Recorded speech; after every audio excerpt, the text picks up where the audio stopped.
Hi, welcome to our Pharma Topics channel. Welcome to the 17th series of BPharm 5th semester pharmacology portions. We are dealing with the unit 4. In this video, we are going to discuss about the thyroid and antithyroid study material which is related to your exam preparation. The first is write a note on L-thyroxine. It is a hormone secreted by the follicular cells of thyroid gland called tetraiodothyronine or T4. It is deiodinated by the pi-deiodinase in the target tissues to T3 and exerts its biological effects. The pharmacological actions, it is a positive regulator of basal metabolic rate and thermogenesis. It increases the heart rate, cardiac output and pulmonary ventilation. It increases the skeleton growth and CNS growth. Dose adjustment is possible by measurement of thyroid stimulating hormone levels and the clinical response of the patient. Therapeutic uses, it is the drug of choice for thyroid hormone replacement in patients with hypothyroidism. It is also the drug of choice for suppressive therapy in patients with thyroid nodules, diffuse goiter or thyroid cancer.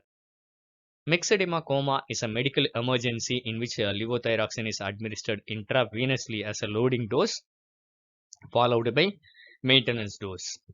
Adverse effects, excessive doses can cause hyperthyroidism.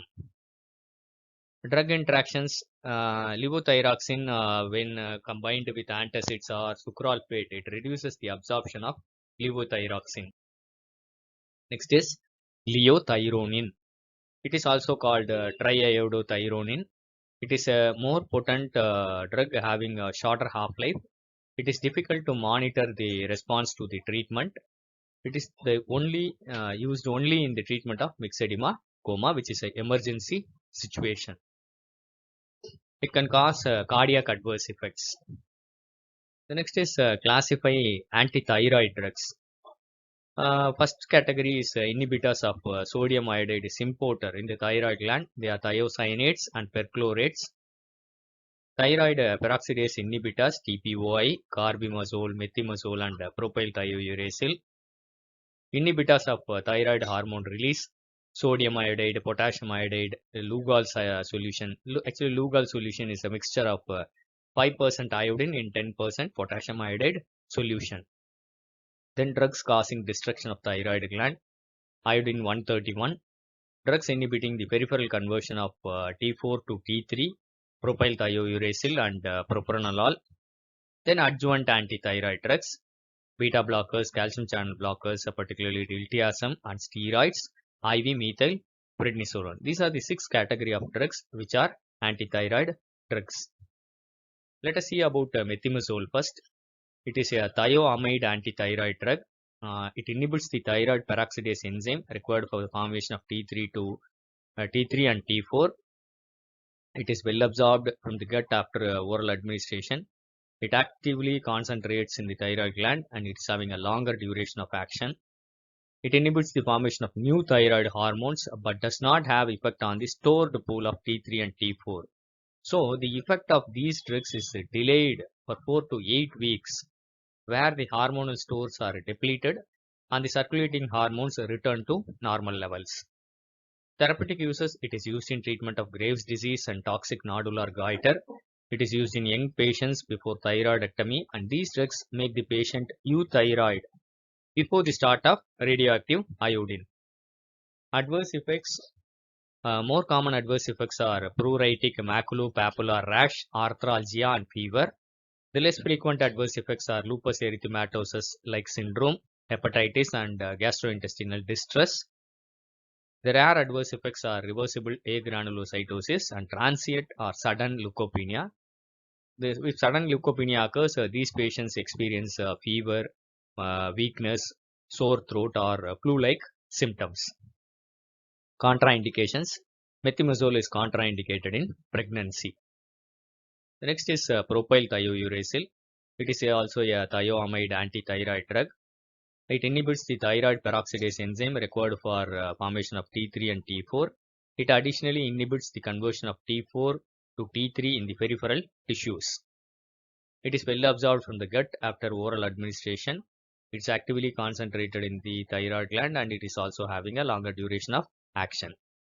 It inhibits the formation of new thyroid hormones. It is very similar to methimazole because its effect gets delayed after the exhaustion of the stored pool of T3 and T4. Therapeutic uses, it is used for treatment of Gravesdisease, toxic nodular goiter. It is used in young patients before thyroidectomy, and these drugs make the patient euthyroid before the start of radioactive iodine. It is the drug of choice for first trimester of pregnancy. Adverse effects, more common are pruritic maculopapular rash, arthralgia, fever. Less frequent are lupus erythematosus like syndrome, hepatitis, and GI distress. It is more hepatotoxic than methimazole. The next drug is radioactive iodine. Radioactive iodine, or RAI, is a colorless and tasteless solution of I131. In the thyroid gland, it emits the beta particles that destroys the thyroid gland. It has a selective thyroid destroying effect. It is rapidly absorbed from the gut, concentrated in the thyroid gland. It has a half-life of nearly 8 days. It is useful in treatment of hyperthyroidism, primarily indicated for patients older than 35 years and those with the heart diseases and in cases who are not suitable for surgery. It is not indicated in young patients, pregnancy and coexisting ophthalmopathy. Iodides, they are sodium iodide, potassium iodide, Lugol's iodine. These drugs inhibit the release of T3 and T4, and these drugs are the fastest acting drugs. So they are also called thyroid constipating agents. Patients with hypothyroidism obtain symptomatic relief within a week after iodide therapy. Thioamide drugs are co-administered with iodides to further inhibit the thyroid function and to provide a long-lasting antithyroid effect. Therapeutic uses, in patients scheduled for thyroid surgery, potassium iodide is administered preoperatively to reduce the size and the vascularity of the thyroid gland. After radioactive iodine therapy, the iodides are administered to inhibit the thyroid hormone release. Adverse effects, they are usually well tolerated, but in sensitive cases, iodides can cause swelling of lips, angioedema, fever, pain, and petechial hemorrhage. Let us see the treatment for thyroid storm. Thyroid storm is in very high quantities of T3 and T4. They cause tremor, weakness, palpitations. Beta blockers and propylthiouracil are the drugs of choice for the treatment of thyroid storm or severe acute thyrotoxicosis. So it's a very short information of all the drugs related to the thyroid gland. It could be useful for your exam preparation. Thank you for listening. Happy learning. Kindly share this to more of your friends. Kindly subscribe to our Pharma Topics channel. If you like this video, kindly press the like button. The previous video links are given in the description box. Go through all the videos and score more in your exams. Thank you.